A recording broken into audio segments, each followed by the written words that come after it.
Olá, meus amigos, muito bom dia. Eu sou o doutor Antônio Martins Farias, sou contador, sou advogado, moro aqui em Santa Cruz de Capibaribe, Pernambuco. Hoje são 28 de maio de 2025. Quero primeiramente agradecer a Deus por estar vivo e a você, meu irmão, minha irmã, meu amigo, minha amiga que dá seu like, seu dislike. Muito obrigado mesmo. Obrigado aos 649 inscritos. Era para estar com 650, mais um saiu. Eu estava com 649, voltei para 648 e adquiri mais um, somou mais um, 649. Ao que saiu, muito obrigado. Se você não gostou, não tem importância. Quando quiser voltar, as portas estão abertas. Sempre um canal democrático. Nós prezamos a democracia e, acima de tudo, o respeito às opiniões. Aqui eu não discordo de ninguém. Eu só retiro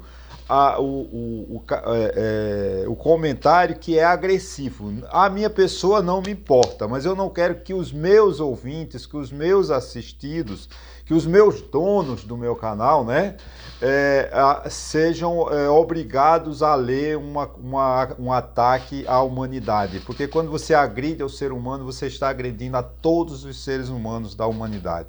Nós precisamos de respeito. Obrigado deixa eu ver quantos visualizaram, 25 pessoas que visualizaram o meu último vídeo. Meu muito obrigado mais uma vez. Bom, gente, eu vejo o seguinte, o governo do PT, né, eu estou insistindo muito no PT, parece que eu virei bolsonarista. Não se trata disso. Mas o Lula precisa gastar e distribuir a renda. Porque no Brasil, historicamente, sempre há uma grande concentração de renda. Né? 10% da população, dos donos são os donos do Brasil e 90% em absoluta pobreza.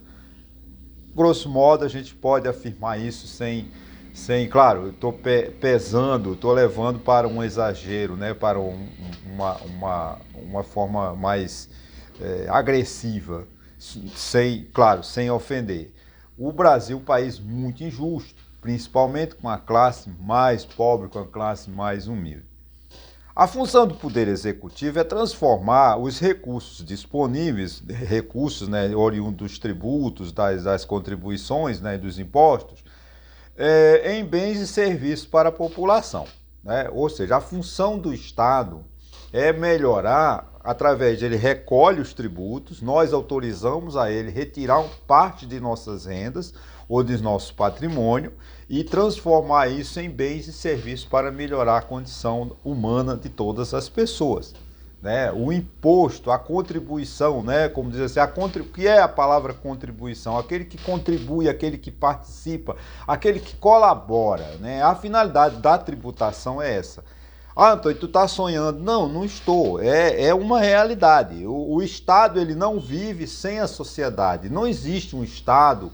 Eu não posso atribuir lá o Poder Executivo, o Poder Legislativo, o Poder Judiciário. São entes criados juridicamente, metaforicamente, para criarmos meios, mecanismos, entes ônticos que vão cuidar do todo do nosso território, da nossa língua, da nossa cultura, que isso é o conceito de nação, o conceito de Estado. Né? Um objetivo, uma língua e um território. O Brasil tem, né? A língua portuguesa, a nossa cultura que é riquíssima, o território brasileiro que a gente ama de coração e a nossa soberania, né? E o nosso povo, que é fundamental.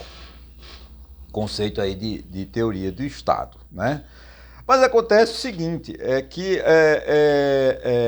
15 mil pessoas físicas, para você ter uma ideia, as mais ricas, né? As 15 mil pessoas mais ricas do Brasil, corresponde a 0,1% da população, pagam o mesmo imposto de renda da maioria das pessoas que ganham até 6 mil reais.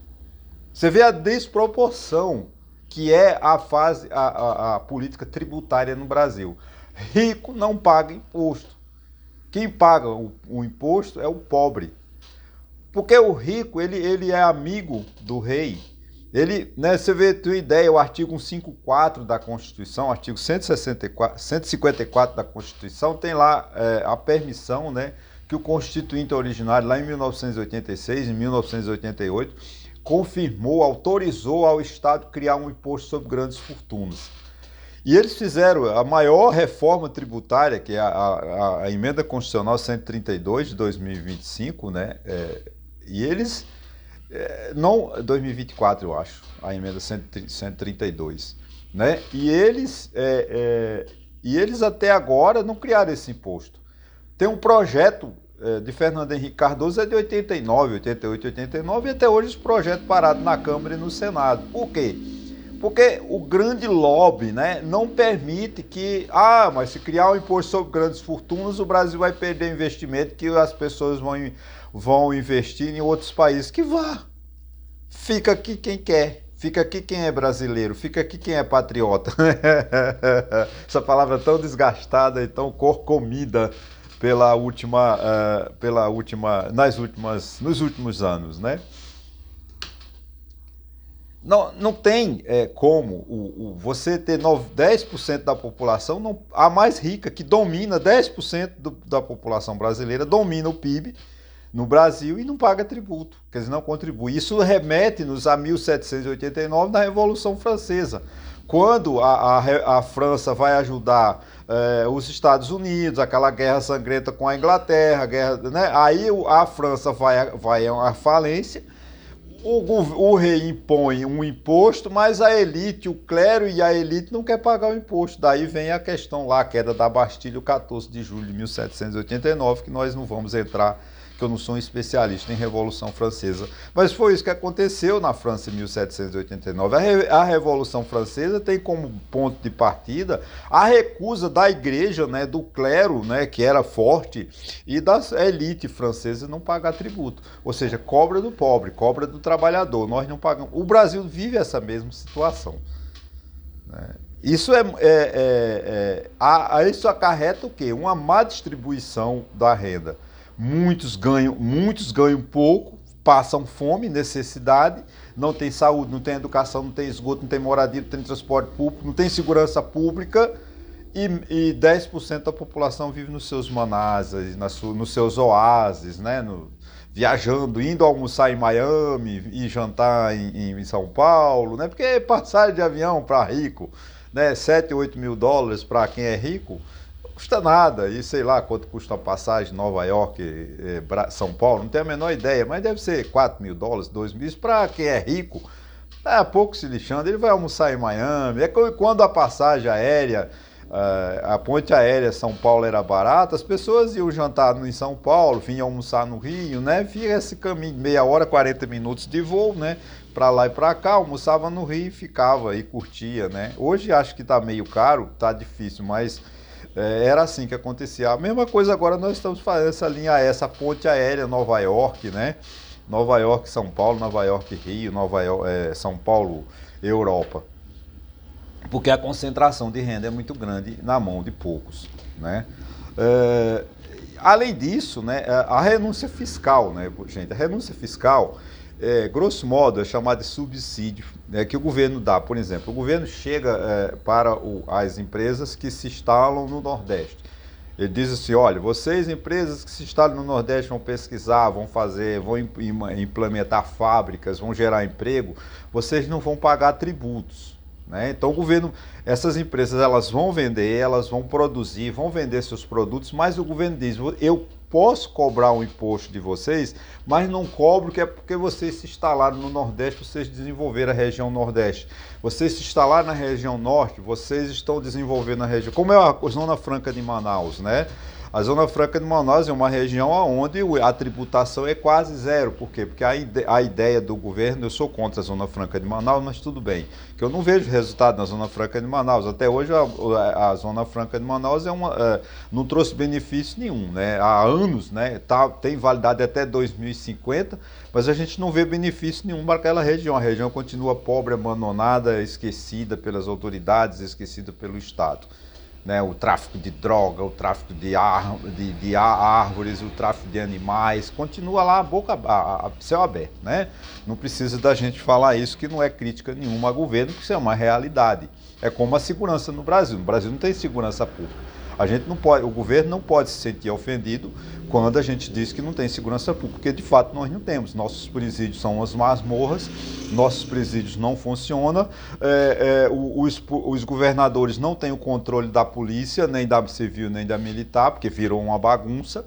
Não estou aqui fazendo nenhum, isso não é um exagero, isso é uma constatação. É como eu não posso afirmar que tem a saúde boa no Brasil. Se você for na fila do SUS, você vê 5 milhões e 600 mil pessoas não tem um médico. Você vai, 700 mil pessoas precisam de fazer cirurgia e não fazem, porque o SUS não atende. Né? Você vai, tem aqui não tem crianças autistas aqui em Santa Cruz de Capibaribe que estão há 5 anos e ainda não foram atendidos por um médico da saúde. Que o município não oferece. As mães têm uma associação, um cadastro das mães autistas, tem criança que está com 3, 4 anos e o médico da prefeitura ainda não as atendeu. Então, veja bem, essa criança está há 5 anos sem atendimento médico. Isso é uma realidade, não é só em Santa Cruz de Capibaribe, isso é em todo o país, né? Esse descaso com a saúde, em função dessa concentração de renda em 10% da população mais rica. Mas, voltando aqui a situação da renúncia fiscal, ou seja, é o governo, o que é uma renúncia fiscal? O governo tem imposto para cobrar, mas não cobra. Ele diz, olha, eu não quero, eu vou deixar que vocês, empresários, continuem navegando. Vocês não precisam pagar tributo, porque vocês estão cada vez mais ricos. É 540 bilhões de reais que o governo deixou de arrecadar em 2025. Deixará de arrecadar em 2025. 540 bilhões de reais. Gente, você sabe, já imaginou o que é isso? É 0,00000, que o governo já imaginou esse dinheiro todo na Caixa da União? Ah, mas a gente está brigando por um superávit primário zero, quando a gente sabe que não é, como eu já falei. Né? O governo diz, eu vou ter um superávit primário. O que é o superávit? O superávit é aquilo, é a conta entre a receita e a despesa, o que eu arrecadei de impostos e o que eu gastei. Então, eu vou zerar, né? Mas só que ele gastou mais 75 bilhões. Isso quando o número é otimista, como eu estou sendo otimista. Que no final, em dezembro, nós vamos curtir o Ano Novo, Natal e Ano Novo, sabendo que nós estamos devendo 75 bilhões, nós gastamos mais 75 bilhões de reais. Isso vai impactar, é claro, em 2026, em 2027. Quando 2026, 2027, nós vamos ter que reformar a Constituição, né, para mais uma emenda à Constituição, para arrumar um remendo para o governo não ser destituído. Porque se ele não cumprir as metas fiscais, eu posso pedir o impeachment do prefeito, do governador, né? Mas vem uma lei e ampara e os governos ficam anos e anos gastando além do que arrecada. Né? Isso independe, essa questão da má distribuição, da má gestão do país, independe de quem esteja no governo. Seja de direita, seja de centro, seja de esquerda. Né? Eles não fazem nada para melhorar as condições. Você vê, o governo de Jair Bolsonaro, lá vai falar de Jair... Não, o governo de Jair Bolsonaro, que é o governo de esquerda, o governo de livre comércio, liberdade. O que o Bolsonaro fez para reduzir os subsídios? Ele deu mais subsídio. Não tem. O Lula, o que o Lula está fazendo? Mantendo a mesma coisa. O Lula não está fazendo nada para que acabe com essa sangria de 540 bilhões de reais. É claro que isso não depende somente de Lula, isso depende do Congresso Nacional. Né? O Congresso Nacional, desde 1º de fevereiro, dia 1º a gente desconta que é o dia da eleição lá do presidente, né, da Câmara e do Senado. Mas do dia 2 de fevereiro até hoje, dia 28 de maio, né? Nós fevereiro, março, abril, maio, 4 meses que não votou nada. O Congresso Nacional está desde fevereiro sem fazer nada para o povo brasileiro. Estão discutindo anistia, o filho de Bolsonaro, porque o filho de Bolsonaro pediu demissão e foi para os Estados Unidos e lá está investindo contra o nosso país, um antipatriota, né? É engraçado, né? Que é a expressão de Bolsonaro, patriota, só que o filho dele é um antipatriota. O Bolsonaro é um antipatriota porque ele está defendendo a intervenção dos Estados Unidos no Brasil. O que o filho de Bolsonaro está fazendo? Está dizendo não tem mais, que o filho de Bolsonaro ontem disse que o Procurador-Geral da República não pode investigá-lo, porque é suspeito. O ministro do STF não... Quer dizer, vai ser a lei americana que vai ser aplicada no Brasil, defendida por um patriota? Gente, convenhamos, né? O Bolsonaro quer anexar a soberania brasileira, que lutamos tanto para mantê-la, e Bolsonaro quer entregá-la de graça para o Donald Trump. Para o Donald Trump governar o Brasil. Impor regras aos ministros do STF. Eles vão fazer, Trump vai fazer isso, eu acredito, porque ele é louco, né? Não tem juízo. O Donald Trump é um aloprado, ele trabalha com a raiva, com o ódio, como é a direita. A direita no mundo é odiosa, ela tem raiva de pobre. Você vê a política de Donald Trump, a exploração, né, a expulsão de venezuelanos, de brasileiros que estão legalmente nos Estados Unidos. Você vê essa briga dele com a Universidade de Harvard, né, proibindo a entrada de estrangeiros. Gente, se tirar os estrangeiros da Universidade Americana, acaba a universidade, ela vai fechar. É uma faculdade que sempre teve esse objetivo de manter intercâmbio com o mundo, buscando os melhores cabeças, os melhores pensadores, para ter a indústria, para ter a ciência em pleno vapor. O Donald Trump quer exatamente acabar. Isso é a direita. A direita pensa dessa forma, porque eles querem os 10% mais ricos do mundo, eles são os donos. Por que Donald Trump está? Porque ele está assim, em cima, atacando, né, o governo brasileiro. Se ele atacar o STF, aplicar sanções ao ministro do STF, não é em causa de Jair Bolsonaro. Ele vai atacar para que as big techs, com as grandes companhias dos dados, né, de inteligência artificial, não possam ser no Brasil regulamentadas. Que tem que haver uma regulamentação. Eu não concordo que trazer como a mulher Janja, a mulher de Lula, disse que a China seria um bom conselheiro, uma boa conselheira para atualizarmos, para regulamentarmos o TikTok, né? Sei lá, acho que é da China.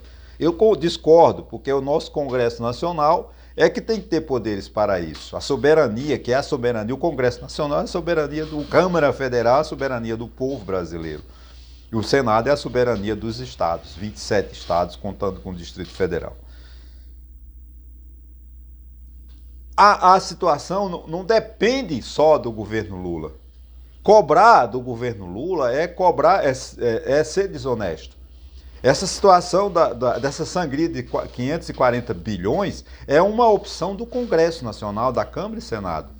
Agora, você sabe quando o Congresso Nacional, a Câmara, vão trabalhar sobre isso para reduzir esses gastos? Nunca.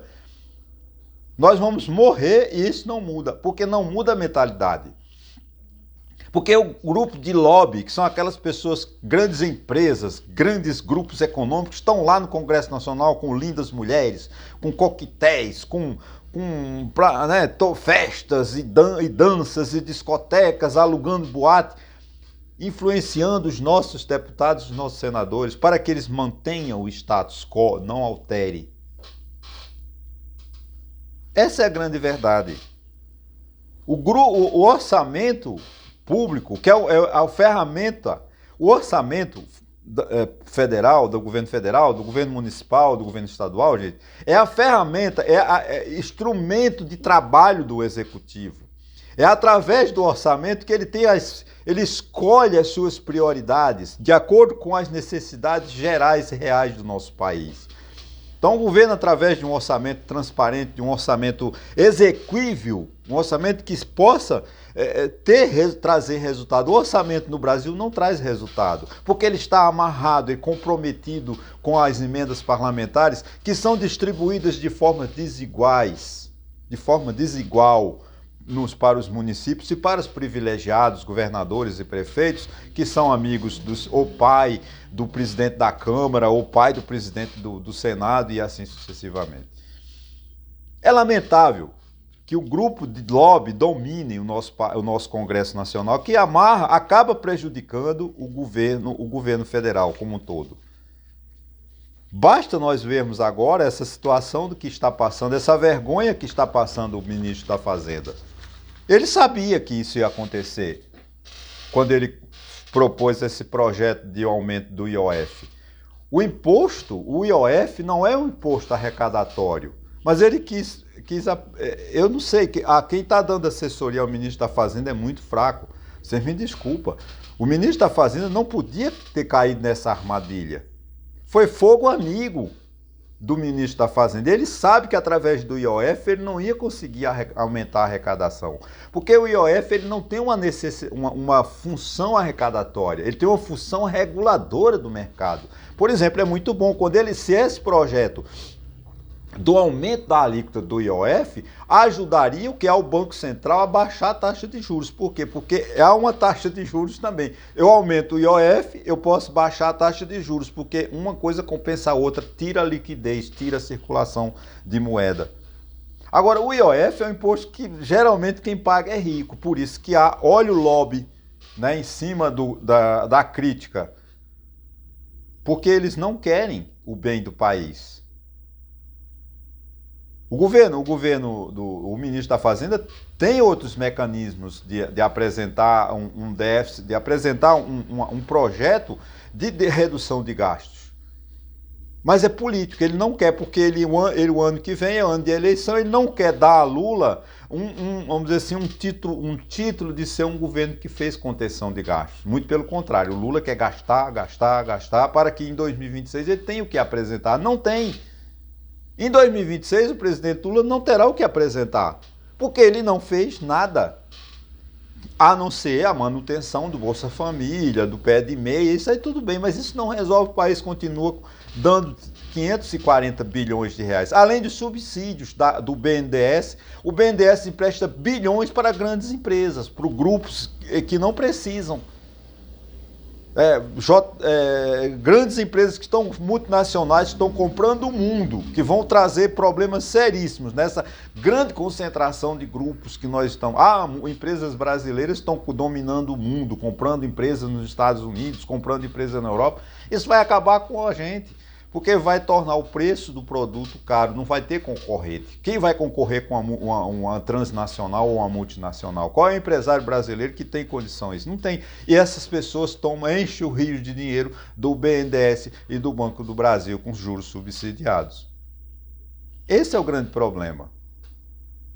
Não podia encerrar, já vou, da tristeza, apesar de eu sempre a criticá-la, sempre a critiquei, que ela não é uma pessoa, não está ali interessada, ela está interessada no ego dela, que é uma pessoa egocêntrica.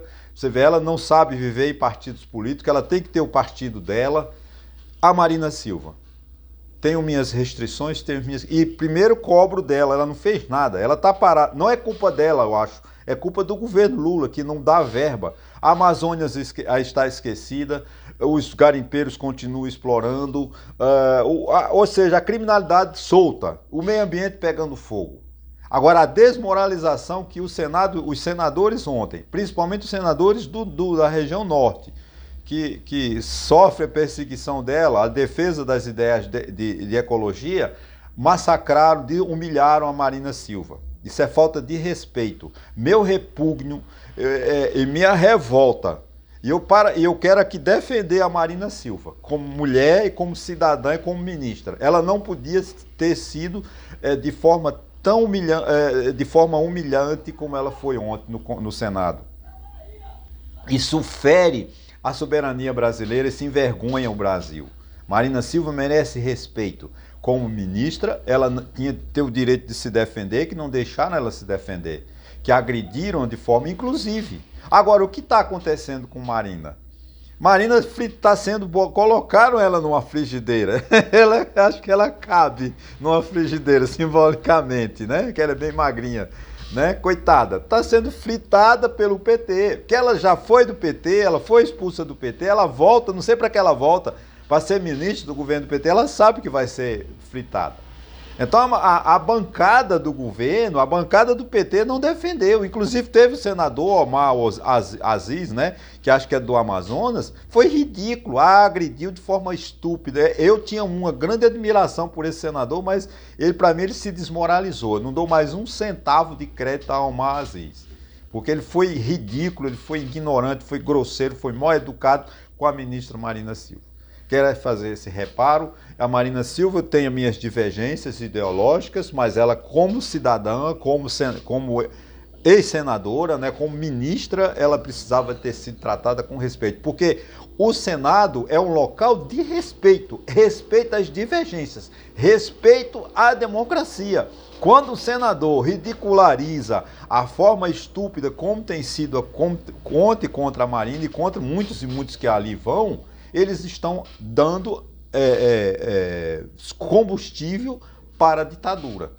Né? O que a aliança, né, essa aliança, aliás, porque quem defende Bolsonaro é golpista, né?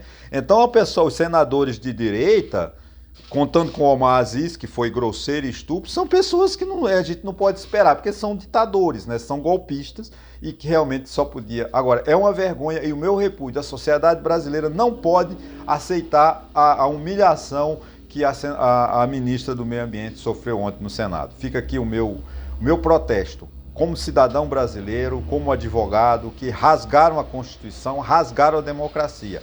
Lamentavelmente, os nossos senadores ontem foram ridículos. Agora, eu cobro do PT, que não está a defendendo, que ele quer a Marina Silva queimada, infelizmente. Gente, muito obrigado e até sexta-feira.